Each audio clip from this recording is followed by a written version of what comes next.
আসসালামু আলাইকুম প্রিয় ফুটবল ফ্যান্স।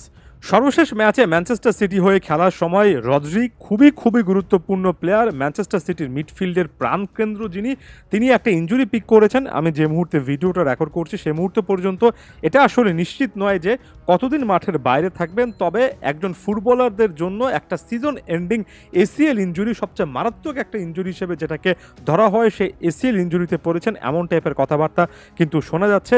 অনেকে এই জিনিসটা আনঅফিসিয়ালি বলছেন, অর্থাৎ এখানে রদ্রির সার্ভিসটুকু সত্যিকার অর্থে ম্যান সিটি হয়তোবা সিজনের বাকি অংশ কিংবা অধিকাংশ অংশ জুড়ে পাবে না, এবং এটা বিশাল একটা লস। কেন লস সেটা নিশ্চয়ই আপনাদেরকে মনে করিয়ে দিতে হবে না। আজকের এই ভিডিওতে আমরা গত সিজনে ইপিএল এর পারফরমেন্সের আলোকে রদ্রি, যিনি কিনা ব্যালন ডিওরের শর্টলিস্টে আছেন, তিনি আসলে কতটা গুরুত্বপূর্ণ ম্যান সিটির এই সিস্টেমে সেটা একটু আলোকপাত করার চেষ্টা করব। শুরুটা করছি গত সিজনে ইপিএল এ তার হিট ম্যাপটা দেখে, এবং হিট ম্যাপটার দিকে যদি আপনি একবার তাকান, আমার কাছে মনে হয় অনেক অব্যক্ত কথা, ইনফরমেশন শুধুমাত্র ওই হিট ম্যাপটার দিকে তাকালেই বোঝা যায় কি পরিমাণ পরিশ্রম করে খেলেন, কি পরিমাণ এরিয়া কভার করেন রদ্রি। শুধুমাত্র আপনি সিজনের হিট ম্যাপটা দেখেন।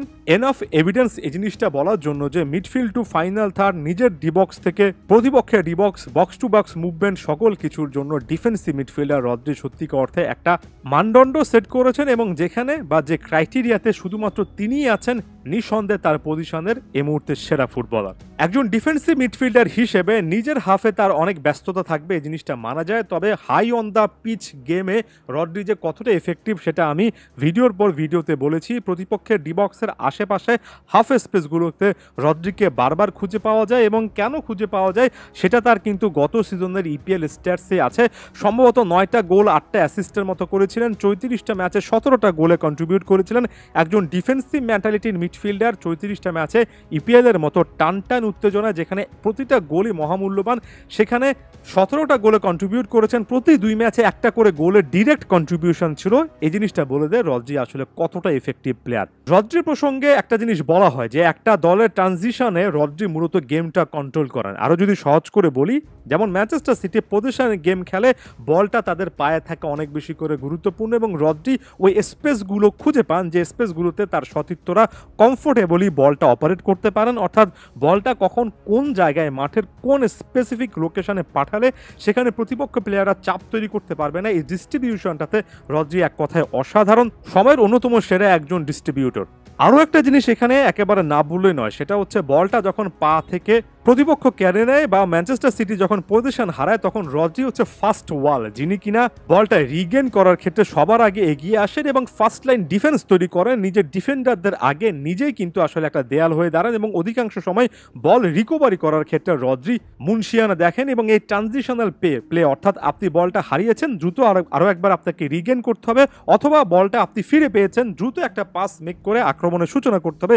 দুটো ট্রানজিশন বা দুটো পট পরিবর্তনের ক্ষেত্রে Rodri is the focal point. তার মাধ্যমে কিন্তু আক্রমণগুলো দানা বাঁধে অথবা প্রতিপক্ষের আক্রমণ নস্যাৎ হয়। আমরা এরপর কয়েকটা স্ট্যাটসে চলে যাব। যেমন তার পাসিং গেমটা যদি সম্পর্কে বলতে চাই, প্রতিটা ম্যাচে 1.5 হারে কি পাস দিয়েছেন গত সিজনে ইপিএলে। প্রতিটা ম্যাচে 92% তার পাসিং অ্যাকুরেসি ছিল, এবং সবচেয়ে অবাক করার ফ্যাক্টর হচ্ছে অপোজিশন হাফে তিনি কিন্তু 91% অ্যাকুরেসি দেখিয়েছেন, এবং প্রতিটা ম্যাচে তিনি যখন গড়ে 98টা করে পাস কমপ্লিট করেন, মাত্র 36টা ওন হাফে করেন, 62টা প্রতিপক্ষের হাফে করেন। প্রতিপক্ষের হাফে গিয়ে কিন্তু এত অ্যাকুরেসির সঙ্গে পাস খেলাটা সত্যিকার্থে এই অ্যাকুরেসি লেভেলটার ক্ষেত্রে বলা চলে অভাবনীয় একটা ব্যাপার। প্রতিটা ম্যাচে 7.1টা হারে লং বল দেন, চিপ পাস দেন 7.8টা হারে, অর্থাৎ বলটাকে বাতাসেও ডিস্ট্রিবিউট করার জন্য বাতাসে ভাসিয়ে প্রতিপক্ষ প্লেয়ারকে ফাঁকি দিয়ে নিজের প্লেয়ারের কাছে পৌঁছানোর ক্ষেত্রেও কিন্তু রদ্রি অসাধারণ। এবং এটা শুধুমাত্র তার স্ট্যাটসের হাফ একটা পোর্শন, বাকি অংশে আপনি যদি ডিফেন্ডিং জিনিসটা দেখেন, প্রতিটা ম্যাচে 2.1 হারে ট্যাকেল করেন, প্রত্যেকটা ম্যাচে 6.9 বার বলটা রিকভার করেন, অর্থাৎ প্রায় 7 বার বলটা রিকভার করার ক্ষেত্রে, অর্থাৎ পজিশনটা নিয়ে নেওয়ার ক্ষেত্রে গুরুত্বপূর্ণ ভূমিকা পালন করেন। প্রত্যেকটা ম্যাচে গড়ে 1.2 হারে ক্লিয়ারেন্স রয়েছেন, সাকসেসফুল ড্রিবল রয়েছে 1.2 করে হারে, প্রতিটা ম্যাচে ডুয়েলস অর্থাৎ 1 ভার্সেস 1 সিচুয়েশনে প্রায় 6 বার করে জিতেন। এক কথায় খুবই কম্পিটেন্ট ডিফেন্ডিং এফোর্ট। এবং আপনি যদি ডিফেন্স অফেন্স এক করে দেখেন, ওই যে বললাম মিডফিল্ডে এমন প্রোফাইলের মধ্যে রদ্রি সেরা, তাই রদ্রি না থাকাটা ম্যানচেস্টার সিটির জন্য, পেপ গার্দিওলার জন্য এই মুহূর্তে নিঃসন্দেহে সবচেয়ে বড় দুশ্চিন্তার একটা ফ্যাক্টর। ম্যান সিটি এটার জন্য বড়ভাবে সাফার করতে পারে।